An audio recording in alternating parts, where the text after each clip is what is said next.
Атамның үйінің артында құдық тұрды. Менің есімде қалғаны ол жерде мүлдем су болмады. 10 жылда емес, 20 жылда емес, 30 жылда емес. Атам айтқан ол жерде мүлдем су болмаған деп. Әжеміз бізді құдықта кекемұра бар деп қорқытатын. Кекемұра деген сөзден інім екеуміз қатты күлетінбіз. Бір күні әжем бізге осы құдық туралы әңгіме айтып берген. Баяғы 52-ші жылдары атам осы үйді салды. Ал әжем үйленіп осы жаққа көшіп келді. Атам терең құдық қазды. Және ол кезде электр құрылғылары жоқ болды. Құдық қазылды, ал су болса жоқ болды. Сосын ағашпен жауып қойды. Суды көше жақтан алатын болды. Сосын біртүрлі заттар пайда бола бастады. Біреу осы ағашты тырнап тастайтын ішінен. Ол қойды, тауықты ұрлайтын. Оны әже көргенде қорқынышты көрініс болды дейді. Атам кекемұраға сенуге бас тартты. Жақында су шығады деп ойлады. Таңертең күн шықпай тұрғанда әжем сол мақұлықты көрді. Ода ақшыл тері сырттай өте арық болды. Терісі сүйекке дейін және ұзын саусақтары. Осы айтқан бойынша рейк деген құбыжыққа ұқсас болды. Осылай құдық көмілмей біраз жыл тұрды.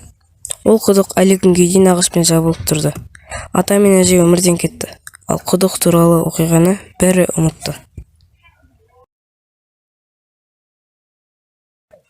Бұл жақ бізге жазғы демалыс жеріне айналды. Сосын бізге бір ой келді. Біз Влад екеуміз осы мақұлықты көруге барамыз деп шештік. Шынымен, біз кекемұра дегенге сенбедік және мазақ қылдық. Нағыз рейкті көру бәріне қызық болды. Сол күні біз ата-анамыздан палаткада қонуға рұқсат сұрадық. Әкеміз бізге рұқсат берді, ал анамыз болса қарсы болды. Далада біз ескі шамды қосып алдық, рейкті анықтап көру үшін. Влад еттің бір бөлігін алды, мақұлықты алдандыру үшін. Ата-анам ұйықтады, ал біз құдыққа ет қойдық. 2 сағат бойы дымда болмады. Інім чипсы жеп ұйқыға кетті. Ал мен әрең көзімді ұстап тұрдым. Бір кезде мен дыбыс естідім. Мені қатты қорыққаным сонша, тіпті қозғала да алмадым. Бір кезде бар батылдығым жинап, Владты оятуға бел будым. Оны оятып, саусақпен тыныш деп құдық жақты көрсеттім. Екеуміз тыныс алмауға тырыстық. Бір кезде ол маған дымда жоқ қой, неге ояттың деп ұрысты. Ал мен болсам, дыбыс естідім деп айттым. Ол маған сенбей далаға шығып кетті. Мен оны тоқтатқым келді, бірақ үлгермедім. Мен де шығып інімді іздедім. Ол ешқайда жоқ болды және менде паника болды. Ол мені артынан келіп қорқытты. Сосын қарқылдап күле бастады. Және құдыққа қарай кетті. Ол жерде ет жоқ болды. Влад мен оны алдадым деп ойлады. Және қорқытым келді деді. Және маған сенбейді. Сосын құдыққа қарауды шештік. Ол енді ғана құдыққа қарауды шешті. Мен оны тоқтатқым келді, бірақ ол маған мән бермеді. Ол құдыққа қарап қатып қалды. Мен одан неге қатып қалғанын сұрадым, бірақ ол үн қатпады.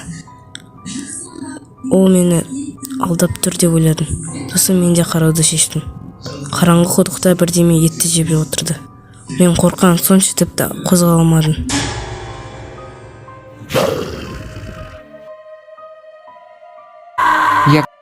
Мен қатты айғайладым. Әкем оянып далаға шықты. Әкем фонарикпен қарады. Оны алып шықты. Інім қолын сындырыпты. Бірақ аман есін қалды. Әкем біздің сөзімізге мән бермеді. Себебі қатты ашулы болды. Және ешқандай да рейк өмір сүрмейді деп құдықты көміп тастады. Біздің әжеміздің айтқаны шын болыпты. Құдықтағы оқиға болғанына 3 жыл өтті. Құдық баяғыда көмілген болатын, ал әлгі құбыжық жайлы бәрін ұмыттық. Біз Владпен көлге бара жаттық. Күні бойы ыстық болды. Сол үшін біз шомылуға бардық. Дала қараңғылап, кеш болайын деп қалды. Сосын Влад көлдің жағасына бірдеме байқап қалды. Ол жерде біреу немесе бірдеме жатты. Біз бұны көмек керек адам деп ойладық. Сол үшін ойланбай сол жаққа қарай кеттік.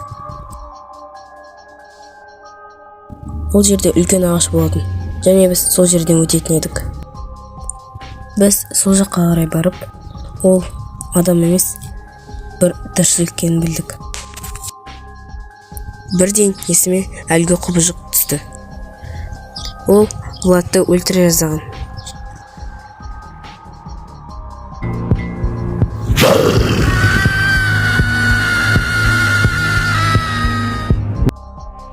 Біз Влад екеуміз оны бақылап тұрдық.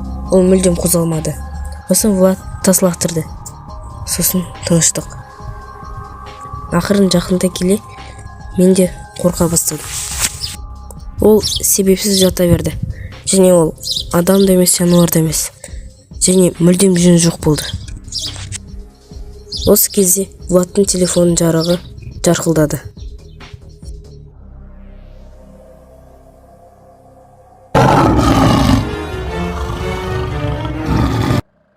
Мен аяғымнан қатты ауырғанын сездім.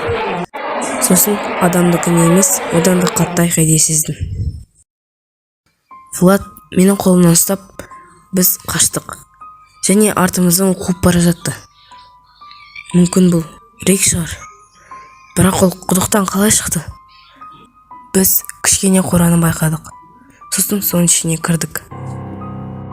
Біз есікті құлыптап, бұл қора емес, бір шахтаға жол екенін түсіндік. Сосын тыныштық орнады.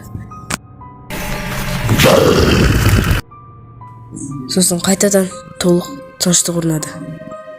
Сосын біз артта бірдеме болғанын сездік.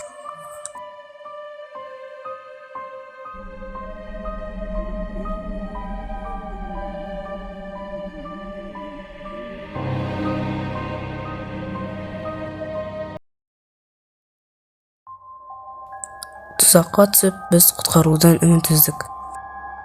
Ал сырттан бізді саусақ ұзын, тісі қорқынышты бір тіршілік күтті. Ал бұл жерде олардың қаншамасы болды. Жарқылдау! Деп мен Владқа айқайладым. Есіңде мен олардың жарқылдағаннан қорқатын. Влад телефонмен жарқылдата бастады. Ал ана жақта тағы да реактор күтіп отырды. Біз тұзақтамыз. Мүмкін бұлардың бірі құдықтағы рейк, мүмкін біздің құдық шахта жолымен тіркелген болар. Осы кезде біз біреудің қадамдарын естідік. Ол бізге қарай келе жатқанына мен нық сенімдімін. Біреу терезеге қарап қалды. Бұл әкеміз болып шықты. Сендерді мен 4 сағат іздедім. Сосын өзенге барып, осы жерден жарқылдағанды көрдім. Сендер қараңғыда не істеп жатсыңдар? Қане күйеттік? Әке, мұнда рейк, шахтада және орманда.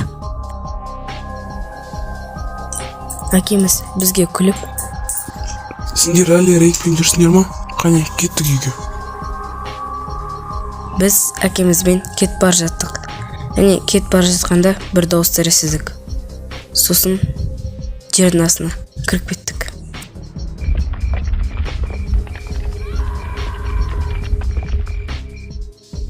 Ештеңе көрінбейді.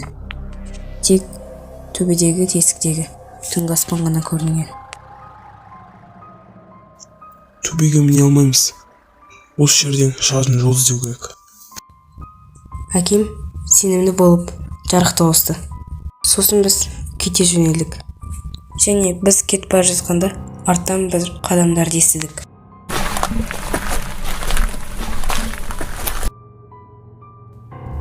Әкем бізді біреу аңдып жүргенін түсінді. Ол артқа қарап, бізді кім аңдып жүргенін білгісі келді.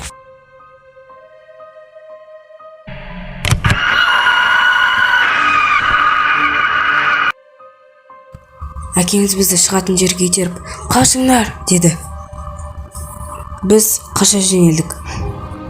Біз жарық бір жерді көріп, сол жерге бардық. Және далаға шықтық.